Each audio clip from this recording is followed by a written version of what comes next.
MRO గారు, MPDO గారు, MPO గారు మొన్ననే నామినేటెడ్ పోస్ట్ పెనుపాక నియోజకవర్గంలో 7 మండలాలు ఉంటే పెనుపాక మండలానికి అవకాశం వచ్చింది.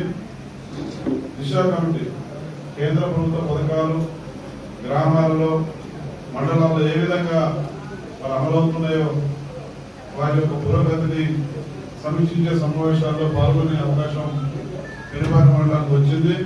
అది కొట్టపల్లి సర్పంచ్ గారు మరి పెద్దల సభ్య గారికి దిశా కమిటీలో నామినేటెడ్ పోస్టు మరి వచ్చిన సందర్భంలో వారికి మా తరఫున పెనుపాక నియోజకవర్గం తరఫున ప్రత్యేకంగా పెద్దల సభ్య గారికి మరి అభినందనలు తెలియజేస్తా ఉన్నాను. వేదిక మీద ఉన్నటువంటి సర్పంచులందరికీ, ఈ సభలో పాల్గొన్నటువంటి ఉప సర్పంచులు, వార్డు మెంబర్లు, పార్టీ ముఖ్య నాయకులు, కార్యకర్తలు, మీడియా మిత్రులందరికీ నమస్కారాలు తెలియజేసుకుంటూ ఈరోజు ప్రజాప్రభుత్వం వచ్చిన తర్వాత మరి ప్రజా సంక్షేమం అభివృద్ధి కార్యక్రమాలే ధ్యేయంగా ఈ ప్రభుత్వం ముందుకు పోతున్నటువంటి సందర్భం మీ అందరికీ తెలియదు కాదు. ఇవాళ అతి తక్కువ సమయంలో భారతదేశంలో ఏ ప్రభుత్వం చేయనంతగా తెలంగాణ రాష్ట్రంలో మన కాంగ్రెస్ పార్టీ ప్రభుత్వం, మీరు ఎన్నుకున్న ప్రభుత్వం, మన ముఖ్యమంత్రి రేవంత్ రెడ్డి గారి నాయకత్వంలో ఈ పథకాలను కూడా అమలవుతా ఉంది. 200 యూనిట్ల ఫ్రీ కరెంట్, ఇది పేదోళ్ళకి ఎంతో అండగా నిలబడతా ఉంది. ఆర్థిక భారాన్ని తగ్గించింది 200 యూనిట్ల ఫ్రీ కరెంట్. ఇక్కడ వచ్చిన వాళ్ళలో మరి ఎవరెవరికి 200 యూనిట్ల ఫ్రీ కరెంట్ నెలలో వస్తూ ఉందో మరి వాళ్ళు చేతులతో వసతి కోరుతా ఉన్నాం. ఆడబిడ్డలందరూ నెల జీరో బిల్ వచ్చేవాళ్ళు, నెల జీరో బిల్ వస్తుందా? దాదాపు ఈ మండలంలో 6,331 కుటుంబాలకు 6,331 కుటుంబాలకు నెల 200 యూనిట్ల జీరో బిల్లు అమలవుతా ఉంది. ఇప్పటి వరకు మరి ఈ మండలంలో మన ప్రభుత్వం వచ్చిన తర్వాత 4,35,550 రూపాయలు మన గవర్నమెంట్ చెల్లించింది. ఇది జీరో బిల్లు. గత ప్రభుత్వం ఉన్నప్పుడు, గత బీఆర్ఎస్ ప్రభుత్వంలో 10 ఏళ్ళు మీరే నెలలు కట్టుకునేవారు. నెలకు 600, 800, 1000 రూపాయలు కట్టుకునే అవకాశం ఉండేది. మీకు బిల్లు కట్టకపోతే కరెంటు కట్ చేసేవాళ్ళు గత ప్రభుత్వం. కానీ మన కాంగ్రెస్ పార్టీ ప్రభుత్వం వచ్చిన తర్వాత నెల 200 యూనిట్ల జీరో బిల్లు, మరి యూనిట్స్ వాడుకున్నా కానీ జీరో బిల్లు వస్తా ఉంది. కానీ ఇవాళ ఆర్థిక భారం తగ్గించింది మన గవర్నమెంట్. మీ కుటుంబాలలో నెల ఈ కరెంటు కంటే డబ్బులు 600, 800, 1000 రూపాయలు ఈ జీరో బిల్లు ఆ డబ్బులు మీకు మిగులుతా ఉన్నాయి. మీ కుటుంబాల్లో ఇతర అవసరాలు ఆ డబ్బులు ఉపయోగించుకుంటా ఉన్నారు మీరు. ఆ రకంగా ఆర్థిక భారం తగ్గించింది. మరి ఈ మండలంలో 6,331 కుటుంబాలకు 200 యూనిట్ల జీరో బిల్లు వస్తుంది. మరి ఇంత మంచి కార్యక్రమాన్ని ప్రవేశపెట్టి మీకు ఆర్థికంగా లాభం చేకూర్చినటువంటి ప్రజా ప్రభుత్వాన్ని, ఈ కాంగ్రెస్ పార్టీ ప్రభుత్వాన్ని మీరు మర్చిపోవద్దని చెప్పేసి ఈ సందర్భాన్ని నేను మీ అందరికీ తెలియజేస్తా ఉన్నా. దాంతో పాటు ఇవాళ రెండో పథకం ఆడబిడ్డలకు ఆర్టీసీ బస్సుల్లో ఉచిత ప్రయాణం. ఇక్కడ కూర్చున్నటువంటి ఆడబిడ్డలు ఈ ఉచిత బస్సు ప్రయాణంలో చేసిన వాళ్ళ చేతులతో ఒకసారి మీరు వెళ్ళేదాన్ని బస్సు ప్రయాణం చేయలేదు అందరూ ఓకే, దించండి, చేతులు దించండి. సంతోషం. ఆడబిడ్డలు అందరూ నవ్వుకున్న చేతులు లేకున్నారు. సంతోషం, ధన్యవాదాలు. అది మీ ముఖంలో చిరునవ్వు చూడాలని మన ముఖ్యమంత్రి రేవంత్ రెడ్డి గారు ప్రమాణ స్వీకారం చేసిన కొద్ది గంటల్లోనే మన తెలంగాణ ఆడబిడ్డలు, మన ప్రాంతంలో ఆడబిడ్డలకు ఉచిత ప్రయాణం చేయాలని ఆర్టీసీ ఉచిత బస్సు ప్రయాణం తీసుకొచ్చినారు. దానివల్ల ఇప్పటి వరకు మన గవర్నమెంట్ నెల 300 నుంచి 350 కోట్లు ఆర్టీసీకి చెల్లిస్తా ఉంది. మన గవర్నమెంట్, మన ప్రభుత్వం చెల్లిస్తా ఉంది. మీరందరూ ఆర్టీసీలో ఉచిత ప్రయాణం చేయడం వలన దాదాపు 300 కోట్ల ప్రయాణాలు చేసినారు ఇప్పటివరకు. ఈ పథకం వచ్చిన తర్వాత మన ఆడబిడ్డలు ఉచిత ప్రయాణాలు 300 ఆర్టీసీ సంస్థకు మన గవర్నమెంట్, రేవంత్ రెడ్డి గారి గవర్నమెంట్, మన గవర్నమెంట్ 10,000 కోట్లు చెల్లించింది. మీ చేతిలో డబ్బులు లేకపోయినా మరి ఉచిత ప్రయాణం ఆ రకంగా కూడా మీకు ఆర్థికంగా లాభం చేయకూడదు. ఆర్థికంగా మీ భారాన్ని తగ్గించింది, మీ చేతి నుంచి డబ్బులు పడకుండా. ఇది మంచి పథకం. ఇది కూడా ఆర్టీసీ ఆ రకంగా ఆర్టీసీలో 0 బిల్లు మరి 0 ప్రయాణ పథకం. దాంతోపాటు ఇవాళ చూసినప్పుడు మూడవది కొత్త రేషన్ కార్డు. కొత్త రేషన్ కార్డు గత 10 ఏళ్ళు ఎప్పుడు రేషన్ కార్డు అడిగి ఆఫీసులో తిరిగినా, దరఖాస్తులు పెట్టుకున్నా, ఆన్లైన్ పోయినా, ఎంఆర్ఓకి ఇచ్చినా, కలెక్టర్ గారికి ఇచ్చినా ఒక రేషన్ కార్డు రాలేదు. గత బీఆర్ఎస్ ప్రభుత్వంలో 10 ఏళ్ళు. కానీ మన ప్రజాప్రభుత్వం వచ్చిన తర్వాత పేదవాళ్ళందరికీ వాళ్ళు కొత్త రేషన్ కార్డు ఇస్తామని మన గవర్నమెంట్. మరి ఇవాళ అందరూ ఆన్లైన్ ఎప్పుడైనా మీరు దరఖాస్తు పెట్టుకోవచ్చు. రాని వాళ్ళు ఉంటే మీరు ఎప్పుడు ఆన్లైన్లో దరఖాస్తు పెట్టుకుంటే ఆ రసీదు పట్టుకొచ్చి మీరు ఎంఆర్ఓ గారికి ఇస్తే వెంటనే ఇస్తారు మీకు కొత్త రేషన్ కార్డు. రాని వాళ్ళు ఉంటే ఆ రకంగా ఇప్పటి వరకు మన మండలంలో 1128 మంది కొత్త రేషన్ కార్డు మన గవర్నమెంట్ ఇచ్చింది. 1128 మంది. మరి ఇవాళ దీని ద్వారా 1128 మంది కార్డులు వస్తే కుటుంబ సభ్యులతో కలిపి మరి ఇవాళ మరి మొత్తం ఇవాళ మండలంలో ఉన్నటువంటి కార్డులు మొత్తం 11,183. దీని ద్వారా సదవ్యం పథకం లబ్ధి చేకూరుతున్నటువంటి మన జనాభా ఎంతమంది అంటే 32,646 మందికి లబ్ధి చేకూరుతామని. నెల ఒక మనిషికి 6 కేజీలు సన్నబియ్యం. సన్నబియ్యం పద్ధతి ఏంటి? పేదవాళ్ళకి కూడా ఆరోగ్య భద్రత, ఆహార భద్రత. మరి గమనించినటువంటి ముఖ్యమంత్రి గారు మరి ట్రైబల్ ఏరియా, మన ఏజెన్సీ ప్రాంతంలో ఉన్నటువంటి మారుమూల ప్రాంతాల్లో కూలి చేసుకునే వాళ్ళకి కూడా కడుపు నిండా సన్నబియ్యం పెట్టాలని చెప్పేసి ఈ పథకాన్ని మన ప్రభుత్వం తీసుకొచ్చింది. దేశంలో ఎక్కడ లేవు ఈ పథకాలు. ఆర్టీసీ బస్సు ప్రయాణ పథకం దేశంలో ఏ గవర్నమెంట్, బీజేపీ ప్రభుత్వం అమలు చేయట్లేదు, ఇంకో గవర్నమెంట్ అమలు చేయట్లేదు. 200 ఇన్కమ్ ఫ్రీ కరెంట్ ఏరే వాళ్ళు అమలు చేయట్లేదు, సన్నబియ్యం ఏరే వాళ్ళు అమలు చేయట్లేదు. ఇవన్నీ కూడా మరి ఆర్థిక భారం, ఆర్థిక ఇబ్బందులు, ఆర్థిక కష్టాలు గత 10 ఏళ్లలో వాళ్ళు చేసినటువంటి ఆర్థిక భారాలు, ఆర్థిక ఇబ్బందులు ఉన్నా కూడా మన ప్రభుత్వం వచ్చిన తర్వాత, మన కాంగ్రెస్ పార్టీ ప్రభుత్వం వచ్చిన తర్వాత మరి వాళ్ళ ఈ పథకాలను కూడా మీకు అమలు చేస్తా ఉంది. సన్నబియ్యంతో కడుపు నిండా భోజనం పెడుతున్నటువంటి ప్రభుత్వం మన ప్రజా ప్రభుత్వం, మన కాంగ్రెస్ పార్టీ ప్రభుత్వం. ఇది ఆడబిడ్డలు ఎవరు మర్చిపోవచ్చు. కాంగ్రెస్ పార్టీ ప్రభుత్వం నెల నెల సౌకర్య దుకాణం తీసుకుంటున్నారు, సన్నబియ్యంతో అన్నం వండుకొని చక్కగా కడుపు నిండా తింటా ఉన్నారు. అదే మన ముఖ్యమంత్రి గారు కోరుకున్నారు. కాబట్టి ఇవాళ సన్నబియ్యం మొదటిదా కోరు తినేవాళ్ళు, కోటేశ్వర్లు తినేవాళ్ళు. మన గ్రామీణ ప్రాంతాల్లో రెక్కల మీద బతికే వాళ్ళు, బక్కచిక్కిన రైతులు, పేదవాళ్ళు సన్నబియ్యం అనేది లేదు. దొడ్డు బియ్యం తినేవాళ్ళు, అది కూడా సరిగా తినేవాళ్ళు కాదు. సన్నబియ్యం ఎంత ఉంటుంది కేజీ? బయట 60 రూపాయల నుంచి 65 రూపాయలు కేజీ. అంతే 60 నుంచి 65 రూపాయలు దొడ్డు బియ్యం. పేదవాళ్ళు ఏం కొంటారు? కొనలేదు.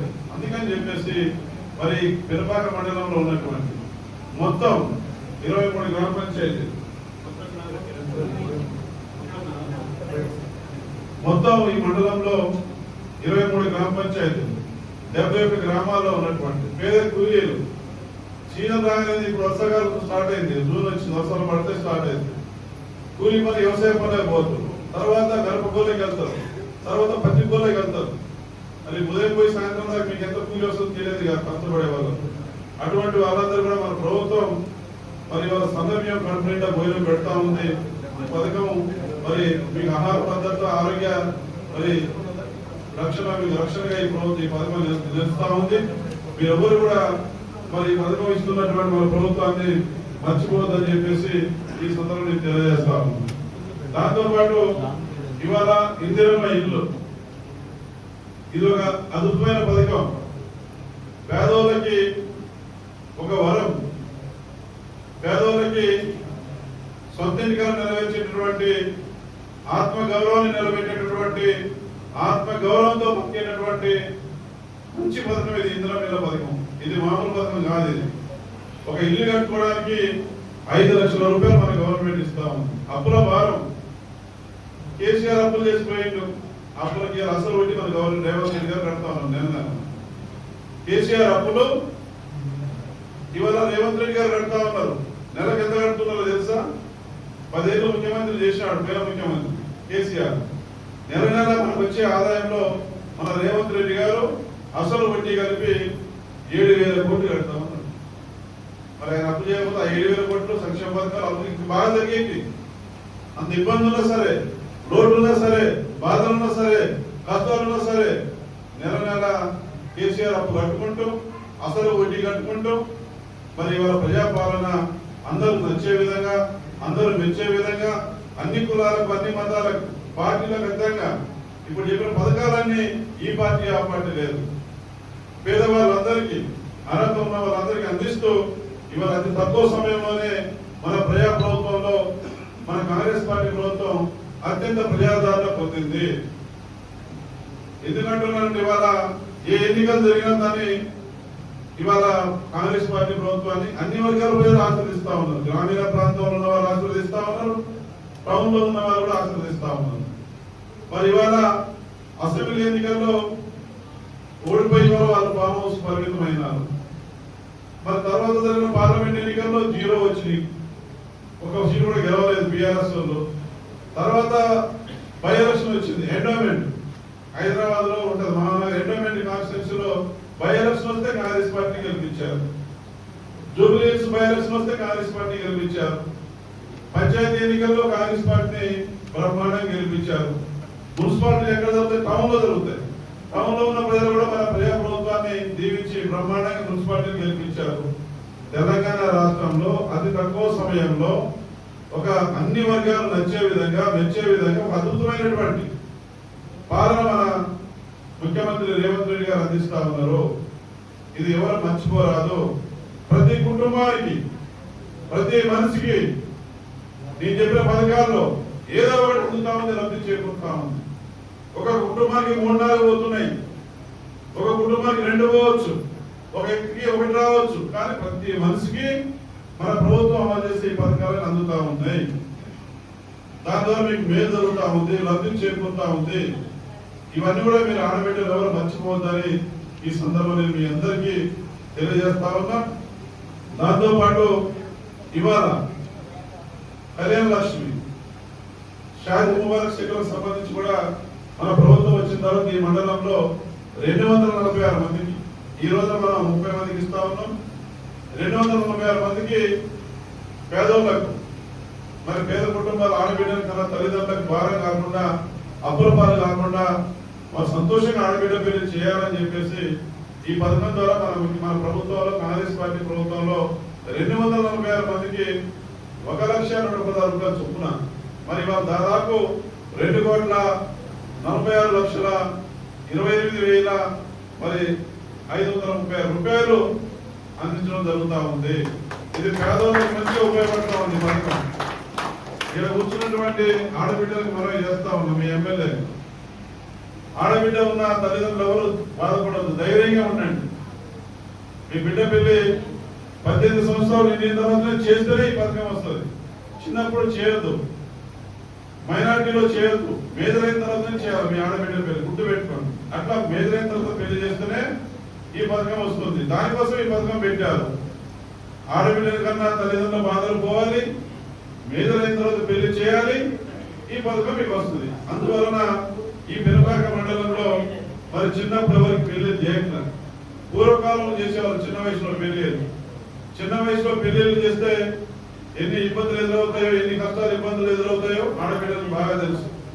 అందుకని మీ పిల్లలకు కూడా 18 సంవత్సరాల తర్వాత పెళ్లి చేస్తే ఈ యొక్క పథకం మీకు వర్తిస్తుంది. ఆ రకంగా మీరు ఈ పథకాన్ని సద్వినియోగం చేసుకోవాలని చెప్పేసి ఈ సందర్భంగా మీ అందరికీ తెలియజేస్తాము.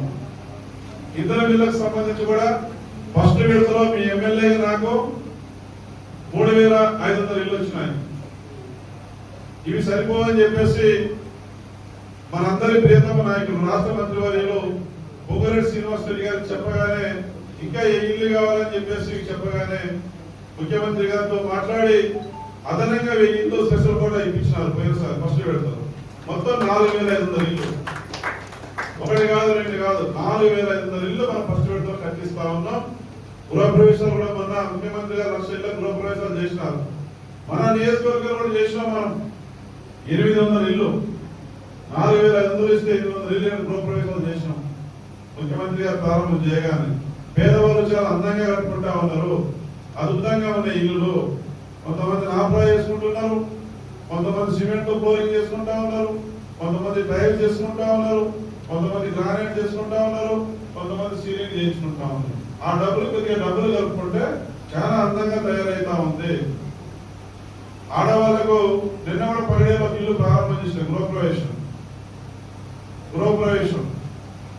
చాలా అందంగా కట్టుకున్నారు. ప్రతిరోజు నేను మా నియోజకవర్గంలో గృహప్రవేశం చేస్తానే ఉన్నాను. ఆ పేదవాళ్ళ ముఖంలో చిరునవ్వు, వాళ్ళ ఆనందంలో అవధులు లేవు, వాళ్ళ కళలు కూడా ఊహించి ఉండరు. అంత ట్రైబల్ ఏరియా మనది, పేదవాళ్ళు ఉండే ఏరియా, గడ్డిల్లు. ఆ గడ్డింట్ల పైన కూడా సరే గడ్డి ఉండదు, వర్షం వస్తే తడుచుడు, ఎండకు ఎండుడు, గాలి వస్తే లేచిపోయేటటువంటి ఇల్లు, రేకుల ఇల్లు.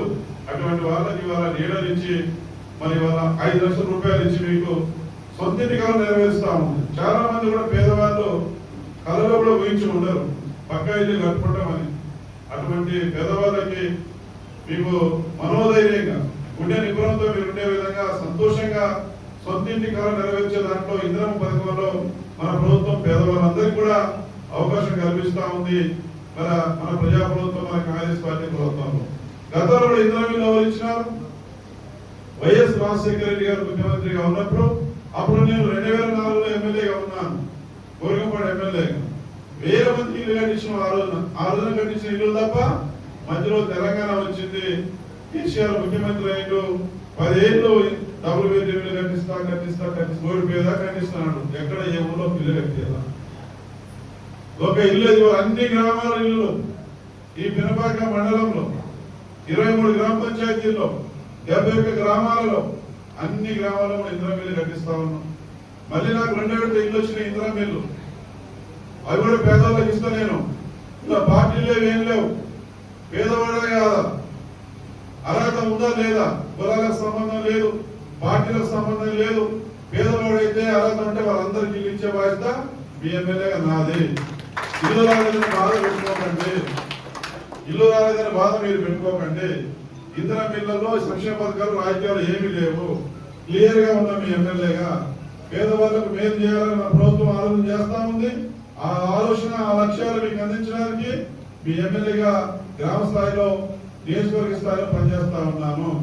ఆ రకంగా మీ అందరికీ విడతల వారీగా వచ్చే ఇందిరమ్మ ఇళ్లలో అందరికీ అర్హత ఉన్న వాళ్ళందరికీ కూడా ఇందిరమ్మ ఇల్లు కట్టించే బాధ్యత మీ ఎమ్మెల్యేగా నాది అని మీ అందరికీ మాట ఇస్తూ, ఈ రోజున 2 ఇల్లు సిద్ధంగా ఉన్నాయి. అవి మిగతా వాళ్ళకి రావాలంటే వచ్చిన వాళ్ళు కట్టుకోండి. ఇంతకుముందు ఎంపీడీ గారు మాట్లాడుతూ చెప్పినారు, ఇల్లు కట్టుకుని దగ్గర నుంచి ఉపయోగం ఏంటి? ఎవరు హుషారుగా ఉన్నారో, పేదవాళ్ళు అర్హత ఉందో కట్టుకునే వాళ్ళు ఎవరైతే ఎక్కడనే మొదలు పెట్టుకుంటారో వాళ్ళకే ఇల్లు ఇవ్వాలని చెప్పేసి గవర్నమెంట్ మరి డైరెక్షన్ మీ ఎమ్మెల్యే నేను చెప్తాను. ఫస్ట్ విడత ఇల్లు ఇచ్చిన దాకా పూర్తి కాకపోతే అక్కడ ఇల్లు ఇవ్వడం కుదరదు. మళ్ళీ చెప్తాను నేను. స్పీడ్ గా కట్టించండి, బాధ్యత అందరి మీద ఉంది. ఎంపీడీ గారి మీద ఉంది, ఎంఆర్ఓ గారి మీద ఉంది, కొత్తగా వచ్చిన ఎంపీఓ మీద ఉంది, గ్రామ పంచాయతీ సెక్రటరీస్, కొత్తగా పార్లమెంట్ వచ్చిన మనంతా సర్పంచులు వచ్చినారు. ఇక్కడ సర్పంచుల మీద ఉంది, ఉప సర్పంచుల మీద బాధ్యత ఉంది, వార్డు మెంబర్ల మీద బాధ్యత ఉంది, కాంగ్రెస్ పార్టీ కార్యకర్తల మీద, నాయకుల మీద, అందరి మీద బాధ్యత ఉంది. మీరు నన్ను ఇల్లు అడిగే ముందు నేను ముందు పూర్తి చేస్తున్నాను. వెంటనే ఇస్తా ఇల్లు, వెంటనే ఇచ్చే బాధ్యత నాది. ఇల్లు ఇవ్వకుండా, ఇచ్చిన ఇల్లు పూర్తి చేసుకోకుండా మళ్ళీ ఇల్లు ఇవ్వాలని అడగడం అంటే అర్థం చేసుకోండి. నేను కోరేది ఒకటే, మేము అందరం ఇప్పుడు చెప్పిన వాళ్ళందరం కూడా సమిష్టిగా మనం పనిచేస్తే ఫలితాలు ఏకవంతంగా ముందుకు పోతాయి. మన మండలం జిల్లాలోనే ముందుంటది ఇందిరమ్మ ఇళ్ల విషయంలో. హౌసింగ్ ఏ గారు కూడా ఉన్నారు, హౌసింగ్ ఏ గారు కూడా మీరు స్పీడ్గా పనిచేయాలి. మీరు ఈ మండలం మీద నేను పోకండి. మీరు ఇంతకుముందు చెప్పినా మళ్ళీ చెప్తాను, పగలు రాత్రులు గ్రామాలలో తిరగండి. 70 గ్రామాల్లో మీరు తిరగాలి. 23 పంచాయతీలు కొంచెం స్పీడ్ చేయండి. అందరినీ కలుపుకోండి, సర్పంచుల్ని, వార్డు మెంబర్లు అందరినీ కలుపుకోండి. అందరికి ఇల్లు కట్టించండి స్పీడ్ గా. చిన్న వయసులో ఉద్యోగం వచ్చింది, భగవంతుడు చల్లా చూస్తాడు. నేను ఇంకా నీకు చాలా ఫ్యూచర్ ఉంది. ఊరోజు మండలం 2 నెలలకు బాబు మంచి పని చేసి మంచి పేరు తెచ్చుకో. పేదలకు ఇల్లు కట్టితే దేవుడు కూడా చాలా చూస్తాడు. నేను ఓకేనా? ఆ రకంగా ఇందిరమ్మ ఇల్లు కూడా మీరు త్వరితగతిలో పూర్తి చేయండి.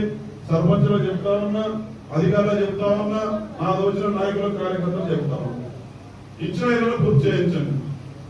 పూర్తి అయిన తర్వాత నా దగ్గర రండి. వెంటనే ఇల్లు ఇస్తాను రెడీగా ఉన్నాయి 2వ విడత ఇల్లు ఇతర మిల్లు. ఆ రకంగా మరి ఇతర మిల్లని ఈ మండలంలో శరవేగంగా పూర్తి చేయడం ద్వారా మన నియోజకవర్గంలోనే ఫస్ట్ గా ఇళ్ల నిర్మాణం పూర్తి చేసుకున్న మండలం పెరుపాక మండలం ఉండాలని నేను కోరుకుంటున్నా. ఆ వైపు అధికారులందరూ పనిచేయాలా, నిబంధనలతో పనిచేయండి. ఫైనల్ గా మాట చెప్పి ముగిస్తాను. ఇంధన మహిళా విషయంలో కానీ సంక్షేమ పథకం విషయంలో కానీ ఏ పథకం మీకు అందాలన్నా ఎవరికి డబ్బులు ఇవ్వద్దు. ఇంధన మహిళల విషయంలో ఎవరైనా మీకు ఇల్లు రాదని అన్నా అటువంటి ఏం పట్టించుకోకండి.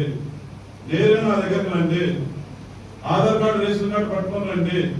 హౌసింగ్ ఏజ్ ఎంక్వైరీ చేస్తాడు, అర్హత ఉంటే మీకు నేను ఇల్లు ఇస్తాను. కాబట్టి కొంతమంది గ్రామాలలో డబ్బులు ఇస్తే ఇంధనం మీద వస్తుంది, నేను ఎమ్మెల్యేకి రైట్ హ్యాండ్, ఎమ్మెల్యేకి లెఫ్ట్ హ్యాండ్, ఎమ్మెల్యే పక్కనే ఫోటో దిగుతా, ఇక నా ఫోటో ఎమ్మెల్యే గారితో ఉన్న ఫోటో, లేకపోతే నీకు ఇల్లు రాదని బెదిరించేటోళ్ళు ఉంటారు కొంతమంది అక్కడక్కడ. అటువంటి వాళ్ళ మాట నమ్మకండి. ఇందిరమ్మ ఇళ్ళ విషయంలో ఎవరికి డబ్బులు ఇవ్వద్దు. ఎవరికైనా డబ్బులు ఇస్తే వెంటనే కేసు పెట్టిస్తారు. మీరు దరఖాస్తు ఇస్తే నా దగ్గర నన్ను డబ్బులు అడిగిందని చెప్పేసి ఎవరన్నా ఇచ్చినట్టు కానీ అడిగినట్టు కానీ తెలిసినా వెంటనే కేసు పెట్టించి లోపల పంపిస్తాను. పేదవాళ్ళు ఇది రకంగా బతికి వాళ్ళకి ఇస్తున్నాం ఇల్లును. 5 లక్షల రూపాయలు ఒకటి కాదు, 2 కాదు. చాలా ఇబ్బందులు ఉన్నాయి గవర్నమెంట్కి, చాలా ఇబ్బందులు ఉన్నాయి. అయినా కానీ పేదలకు ఇల్లు కట్టించాలి. పేదలు మన గవర్నమెంట్ అధికారంలో తీసుకొచ్చారు. మనం మాటించిన ఎన్నికల ముందు అని మన ముఖ్యమంత్రి రేవంత్ రెడ్డి గారు ఎన్ని ఆర్థిక ఇబ్బందులు ఉన్నా కష్టాలున్నా ఏ మాత్రం ఎక్కడ చేయకుండా మొండి ధైర్యంతో పేదలకు ఇలా ఇల్లు కట్టిస్తా ఉంది మన గవర్నమెంట్. ఆ లక్ష్యాలు మీకు అందరికీ మీ ఎమ్మెల్యేగా నేను రివీల్ చేసుకుంటూ ఈ నిర్మాణం ఏకవంతంగా ముందుకు తీసుకెళ్ళడానికి నా ప్రయత్నం చేస్తా ఉన్నా. మంచిగా కట్టుకునే అవకాశం వచ్చింది, మళ్ళీ రాదు. మళ్ళీ వచ్చేది మన గవర్నమెంటే. కాంగ్రెస్ పెనుపాక నియోజకవర్గం అంటేనే కాంగ్రెస్ అడ్డ. రాజకీయాలు ఎన్ని పెనుమార్పులు జరిగినా, ఎన్ని కుమ్మకైనా సింగిల్గా శ్రీనివాస కాంగ్రెస్ పార్టీ పోటీలో ఉంటది. మళ్ళీ గెలిచేది కాంగ్రెస్ పార్టీ. ఎవరికి డౌట్లు అభ్యంతరాలు లేవు. పెనుపాక వచ్చేది మన గవర్నమెంటే, మళ్ళీ తెలంగాణ వచ్చేది మన గవర్నమెంటే. పెనుపాక నియోజకవర్గంలో అందరూ ఏకమైన కానీ సింగిల్ అయినా మన కాంగ్రెస్ పార్టీ గెలిచేది మన బలమైన పార్టీ. పెనుపాక నియోజకవర్గంలో 7 మండలాల్లో కాంగ్రెస్ పార్టీ బలంగా ఉంది. ఒక్కరిద్దరు ఆట ఏడు తోక ఊపినా ఆ తోక ఊపిన వల్ల ఏం కాదు.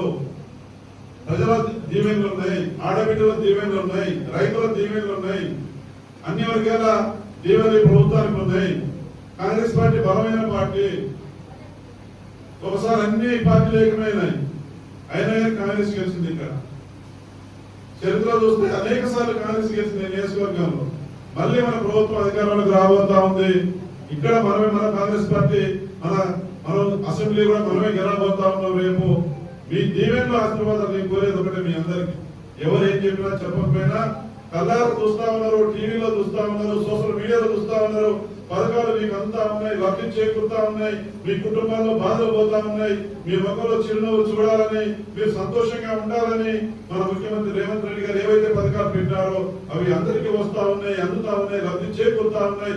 మంచి చేసిన ప్రభుత్వాన్ని, మంచి చేసిన మనసులు మీరు మర్చిపోవద్దని ఈ సందర్భంలో మీ అందరికి విజ్ఞప్తి చేస్తూ, ఈ రోజున మరి కళ్యాణ లక్ష్మి డెవలప్మెంట్ గురించి నాకు వదిలేయండి. ఈ 71 గ్రామాల్లో అన్ని గ్రామాల్లో సీసీ రోడ్లు నిర్మిస్తా ఉన్నాం. మళ్ళీ సీసీ రోడ్లు మళ్ళీ ఇస్తా ఉంటాం. అదపు నిధులు తీసుకొస్తాను. ఈ పెనుపాక మండలంలో 71 గ్రామాల్లో 23 గ్రామ పంచాయతీల్లో ఎక్కడ కూడా మట్టి రోడ్డు ఉండకుండా చేయాలని ప్రతిపాదనని సిద్ధం చేసుకొని డబ్బులు వచ్చినప్పుడు అందులో నుంచి రోడ్లు ఇస్తా ఉన్నాం. 23 పంచాయతీల్లో సీసీ రోడ్లు కానీ, కరవట్లు కానీ, చెరువుల గుంటలకు సంబంధించి మరమ్మతులు ఏదైతే చేయాలన్నా ఇవాళ రివ్యూ మీటింగ్ పెట్టినాం. ఇరిగేషన్ అధికారులతో 4 గంటల రివ్యూ ఉంది క్యాంప్ ఆఫీస్ లో. పిఆర్ఓతో ఇప్పుడు 12 గంటల మీటింగ్ ఉంది. రోడ్ల ప్రతిపాదన మళ్ళీ పంపిస్తున్నా. సీసీ రోడ్డు 12 గంటలకు పిఆర్ రివ్యూ ఉంది, 4 గంటలకు ఇరిగేషన్ రివ్యూ ఉంది. ఏది వదిలిపెట్టడం నేను అన్ని విధాలుగా పెనుపాక మండలాన్ని అభివృద్ధి పథంలో ముందుకు తీసుకెళ్తామని చెప్పేసి ఈ సందర్భంలో నేను తెలియజేసుకుంటూ, ఇప్పుడు నాకేం రాజకీయాలు లేదు, ఎన్నికలప్పుడే రాజకీయాలు. ఇప్పుడు మన ప్రజలందరికీ సంక్షేమ పథకాలు అందించాలి, అభివృద్ధి చేయాలి. అదే ఆలోచన నేను పోతా ఉన్నాను. రాజకీయాలు కూడా చూసుకున్నాం, ఎన్నికలు వస్తున్నప్పుడు రాజకీయాలు ప్రజలు ఎవరిని ఆస్వాదించాలో వాళ్ళని ఆస్వాదిస్తారు. ఇప్పుడు రాజకీయాలు అవసరం లేదు. ప్రతి పేదవాడికి అర్హత ఉన్న ప్రతి కుటుంబానికి వ్యక్తికి మన ప్రభుత్వం అందించే పథకాలు అందించడమే నా యొక్క ఆలోచన, అభివృద్ధి చేయడమే నా యొక్క ఆలోచన. అంగన్వాడీ బిల్డింగ్ కావాలన్నా, స్కూల్ బిల్డింగ్ కావాలన్నా, హెల్త్ సబ్ సెంటర్ కావాలన్నా, ఏది కావాలో చేయడానికి సిద్ధంగా ఉన్నా. అనేక బిల్డింగ్లు మంజూరు చేయించడం, నిర్మాణాలు జరుగుతా ఉన్నాయి. పినపాక మండలంలో అంగన్వాడీ బిల్డింగులు, గ్రామ పంచాయతీ బిల్డింగులు, స్కూల్ బిల్డింగులు, హెల్త్ సబ్ సెంటర్లు, కేజీబీవీ స్కూల్స్, సబ్ స్టేషన్లు ఇవ్వాలా. వెంకట త్వరలో ప్రారంభం పెట్టిస్తాను. వెంకటరావుపేటలో సబ్ స్టేషన్ మంజూరు చేయించిన, పద్మగూడెంలో పద్మాపురంలో కూడా సబ్ స్టేషన్ రెడీ అయింది, అది కూడా ప్రారంభం త్వరలో పెట్టిస్తాం. కలవూరు నగరం దగ్గర కూడా కొన్ని సబ్ స్టేషన్ మంజూరు చేయించిన, అది కూడా స్థలం చూడమని ఎంఆర్ఓ గారు చెప్పిన, అది కూడా ఎంఆర్ఓ గారికి. అది కలవూరు నగరం కరెంటుకి అన్నిటికి సంబంధించి రోడ్లు కూడా మంజూరైన, డాంబర్ రోడ్లు, బీటీ రోడ్లు, బ్రిడ్జీలు, 5 లెవెల్ బ్రిడ్జీలు ఎక్కడ అవసరమో వాటి టెండర్లు కూడా పిలుస్తా ఉన్నారు. ఇవన్నీ కూడా ఉదాహరణలు అవుతా ఉన్నాయి. అభివృద్ధి పదంలో మన పినపాక మండలాన్ని మరి ఆదర్శవంతమైనటువంటి మండలంగా, అభివృద్ధి చెందినటువంటి మండలంగా ఈ మండలాన్ని ముందుకు తీసుకెళ్ళడానికి ప్రయత్నం చేస్తా ఉన్నాం. రేపు పుష్కరాలు వస్తా ఉన్నాయి, గోదావరి పుష్కరాలు. గోదావరి పుష్కరాలు 2027 జూలైలో రాబోతా ఉన్నాయి, జూన్ జూలైలో. అందుకని చెప్పేసి మన సిద్ధలబయ్యాల దగ్గర ఏదైతే ఉందో శివాలయం, సిద్ధలబయ్యాల ఒడ్డున శివాలయం ఇప్పుడు కట్టింది కాదు, అది నేను కూడా మీరు కూడా గుర్తుంటారు. కాకతీయుల కాలంలో కట్టారు శివాలయం, ఆ రోజుల్లో కాకతీయుల కాలంలో కట్టారు. గోదావరి ఒడ్డున సిద్ధలబయ్యాలలో శివరాత్రికి 1000 మంది వస్తారు భక్తులు. మరి అక్కడ కూడా పుష్కర ఘాట్కి నిధులు మంజూరు చేయాలని ముఖ్యమంత్రి గారు లెక్క పెట్టినా అక్కడ కూడా పుష్కర ఘాట్ కట్టబోతా ఉన్నాం. సిద్ధలబయ్యాలం లిఫ్ట్ కూడా పెట్టినాం మనం. మన ఇరిగేషన్ మంత్రి రివ్యూ మీటింగ్ జరిగింది హైదరాబాద్ లో. ఆ రివ్యూ మీటింగ్ లో ఉత్తమ్ కుమార్ రెడ్డి గారు, డిప్యూటీ సీఎం గారు, పొంగులేటి శ్రీనివాస్ రెడ్డి గారు, తుమ్మల నాగేశ్వరరావు గారు, వాకిటి శ్రీహరి గారు అందరూ పాల్గొన్నారు, ఉన్నతాధికారులు పాల్గొన్నారు. ఇవాళ ఇక్కడ సిద్ధలబయ్యాల దగ్గర ఒక లిఫ్ట్, భూభద్రావు దగ్గర ఒక లిఫ్ట్ ఏర్పాటు చేయాలని ప్రతిపాదన ఇవ్వడం జరిగింది. మరమ్మతులకు సంబంధించి ఎన్ని డబ్బులైనా ఇస్తానని చెప్పేసి ఉత్తమ్ కుమార్ రెడ్డి గారు ఆ రోజు చెప్పారు. మొన్న ఈ రోజు రివ్యూ మీటింగ్ పెట్టినా. ఇవాళ రివ్యూ మీటింగ్ లో అన్ని వచ్చిన తర్వాత అవి పట్టుకుని పోయి మన ఉత్తమ్ కుమార్ రెడ్డి గారికి ఇచ్చి ఆ లిఫ్ట్ల మరమ్మతులు కానీ, చెరువుల గడ్డపడ్డ పూడిక కానీ, తూముల మరమ్మతులు కానీ, అలుగులు మరమ్మతులు కానీ ఇవన్నీ కూడా చేయడానికి నిధులు ఇస్తామన్నారు. ఆ నిధుల త్వరలో నిధులు మంజూరు కాబోతున్నాయనే విషయాన్ని మీ అందరికీ తెలియజేసుకుంటూ ఈ రోజున చెక్కులు అందుకోవడానికి వచ్చినటువంటి ఆడపడుచులందరికీ, అన్నదమ్ములకు కళ్యాణ లక్ష్మి, షాదీ ముబారక్, సీఎంఆర్ఎఫ్ చెక్కులు కూడా ఇప్పటి వరకు 17 ఇచ్చినాం. 17 మందికి ఇస్తున్నాం సీఎంఆర్ఎఫ్, ముఖ్యమంత్రి సహాయ నిధి నుంచి. ఎవరైనా పేదవాళ్ళ హాస్పిటల్లో ఆపరేషన్ చేయించుకున్నా, వైద్యానికి ఖర్చులైనా నాకు మీరు ఆ బిల్లులు ఇవ్వగానే ముఖ్యమంత్రి గారు సంతకం పెట్టి వెంటనే మనం సీఎంఆర్ఎఫ్, ముఖ్యమంత్రి సహాయ నిధి నుంచి కూడా మరి ఇప్పుడు ఈ మండలంలో దాదాపు 450 మందికి ఇప్పించారు. మనం ఎమ్మెల్యే అయిన తర్వాత 450 మంది సీఎంఆర్ఎఫ్. ఎల్ఓసి 10 లక్షలు ఆపరేషన్ అవుతుందంటే ఎల్ఓసి ఇస్తే 5 లక్షలు ఇప్పిస్తా ఉన్నా. 6 లక్షలు ఆపరేషన్ ఖర్చు అవుతుందంటే సగం ఇప్పిస్తాను, నేను 3 లక్షలు ఇప్పిస్తా ఉన్నా. 5 లక్షలు ఆపరేషన్ ఖర్చు అవుతుందని లెక్కిస్తే నాకు అందులో 2.5 లక్షలు ఇప్పిస్తా ఉన్నా. అట్లా వెంటనే ప్రభుత్వంతో మాట్లాడి మన ప్రజల ఆరోగ్యాన్ని కాపాడే దాంట్లో అందరూ కూడా ఆరోగ్యంగా ఉండాలని మరి ఆ రకమైన సహాయం చేస్తా ఉన్నాం మనం. దాంతో పాటు ఈ మండలంలో వచ్చేది వర్షాకాలం. ఎంపీలో గారు మీటింగ్లు పెట్టుకుంటే మీరు ఎంపీఓ, గ్రామ పంచాయతీ సెక్రటరీస్, పంచాయతీ సర్పంచ్ అందరూ మీటింగ్లు పెట్టుకొని గ్రామాలన్నీ కూడా అందంగా ఉండాలి. వర్షాకాలంలో సర్పంచులందరూ కూడా మీరు ఎన్ని డబ్బులు కావాలన్నా, మీకు ఏదైనా కావాలని నేను చేయడానికి సిద్ధంగా ఉన్నా. వాటర్ ట్యాంకులు కావాలన్నా, లైన్లు కావాలన్నా, డబ్బులు ఇవ్వడానికి సిద్ధంగా ఉన్నా. మీకు కూడా డబ్బులు మరి మొన్న కూడా సర్పంచులందరికీ 6 జీతాలు పడ్డాయి, అకౌంట్లో పడ్డాయా? అందరికి మన గవర్నమెంట్ రిలీజ్ చేసింది. మీ జీతాలు కూడా, పంచాయతీ సర్పంచుల జీతాలు కూడా మొన్న రిలీజ్ చేసింది. సర్పంచ్ అకౌంట్లో డబ్బులు పడతా ఉన్నాయి, డైరెక్ట్ గా వాళ్ళకే పడతాయి. మీకు నేరు డబ్బులు మీ అకౌంట్ లో పడతా ఉన్నాయి డెవలప్మెంట్ చేయడానికి. కాబట్టి మీకు కూడా గవర్నమెంట్ రిలీజ్ చేసింది. మీరు కూడా హుషారుగా సంతోషంగా పనిచేయండి, మంచి పని తెచ్చుకోండి. మీరు ఏరే ఆలోచన వద్దు. సర్పంచులు నాకు విజ్ఞప్తి, సర్పంచులు, వార్డు మెంబర్లు, ఉప సర్పంచులు మిమ్మల్ని ఏంటంటే మిమ్మల్ని కోరేదంటే మిమ్మల్ని ప్రజలు నమ్మి విశ్వాసంతో గెలిపించారు. మీరు ఆ విశ్వాసాన్ని నిలబెట్టుకోండి, మంచిగా సేవ చేయండి. సర్పంచులు బిల్లింగ్ పక్కన పెట్టండి, సేవ చేయండి, సేవగా పనిచేయండి. మీరు నేను సేవకుని లేచిన దగ్గర నుంచి పడుకునే వాళ్ళు సేవకుని పనిచేయండి, మంచి పేరు తెచ్చుకోండి. మీ అందరికీ మీకు డెవలప్మెంట్ నేను చూసుకుంటా. మీరు మళ్ళీ సర్పంచులు కావాలని కోరుకుంటా ఉన్నాం. మిమ్మల్ని అందరూ కూడా కోరుకుంటా ఉన్నాం. మంచిగా పనిచేయండి. మీరు ఏం లేదు కాదు, ఈ ఒక్కసారి సర్పంచ్ అయినా కానీ నాకు సర్పంచ్ చేయాలనుకుంటే ఇక వర్కులు చేయండి, ఇక లేదు పనులు చేయండి. ఇక మళ్ళీ సర్పంచ్ కావద్దు అనుకుంటే. కాబట్టి సర్పంచులు వర్కులు అనే ఆలోచన దూరంగా పెట్టుకోండి. డెవలప్మెంట్ అడగండి, వర్క్ ఎవరైనా చేయనండి. డెవలప్మెంట్ మీరు వర్కులు నేను చేస్తాను, నాకు వర్కులు కావాలి, అవి కావాలని చెప్తే ఇక మళ్ళీ మీరు సర్పంచులు గారు ప్రజలు కూడా మిమ్మల్ని స్పందించారు. కాబట్టి ఆ రకంగా మీరు మంచిగా పాలన చేయండి, మంచి పేరు తెచ్చుకోండి. నా వైపు నుంచి ఎమ్మెల్యేగా 23 గ్రామ పంచాయతీలో ఉన్న సర్పంచులకు, ఉప సర్పంచులకు మన గ్రామాల అభివృద్ధి విషయంలో మన సంక్షేమ పథకాలు అందించాలంటారు. పోటీ పడండి మీరు. అక్కడక్కడ ఏంటంటే కొన్ని పేరు తేడా ఉందనో, అకౌంట్ నెంబర్ సరిగా లేదనో, లేకపోతే అకౌంట్ క్లోజ్ అయిందనో, మరి సంక్షేమ పథకాలు ఒకటి అందరికి అక్కడక్కడ వాటి మీద దృష్టి పెట్టండి. మీరు మీ పంచాయతీలు ఎన్ని ఇంద్రాలు వస్తా ఉంది, మీ పంచాయతీలో ఉన్న కుటుంబాలు ఎన్ని, 200 యూనిట్ల జీరో బిల్లు ఎన్ని కుటుంబాలకు వస్తా ఉంది, మిగతా కుటుంబాలు ఎన్ని అర్హత ఉన్నాయి, ఎందుకు రాలేదు, కారణాలు ఏంటి, అవి సరిచేసి వాళ్ళకు ప్రభుత్వ పథకాలు అందజేయడానికి మీరు పనిచేయండి. అభివృద్ధి కార్యక్రమాలు ఏది అవసరం నాకు గుర్తించండి. అప్పుడప్పుడు ఒకసారి లెటర్ ఇచ్చి మర్చిపోతే నా బిడ్డలో నేను మర్చిపోతా. అప్పుడప్పుడు గుర్తు చేస్తా ఉండండి. మొన్న కూడా కొన్ని రోడ్డు ప్రపోజల్ పంపించిన, మళ్ళీ ఈ రోజు కూడా ప్రపోజల్ పంపిస్తున్నా. నేను ఒక 6 కోట్ల మీటింగ్ ఉంది, ఇప్పుడు పోయి మన ప్రపోజల్ పంపించాలి, ప్రొసీడింగ్ తీసుకోవాలి. కాబట్టి అట్లా మీరు వచ్చేది వర్షాకాలం కాబట్టి వాటర్ ట్యాంకుల క్లీనింగ్, ఇంటింటికి నల్ల నీళ్లు, రోడ్డు శుభ్రంగా ఉండాలి. నీళ్లుంటే కాలువ కొట్టించండి, నీళ్లు రోడ్డు మీద నిలబడవద్దు, బ్లీచింగ్ తరలించండి, స్వచ్ఛమైన మంచినీరు అందించండి.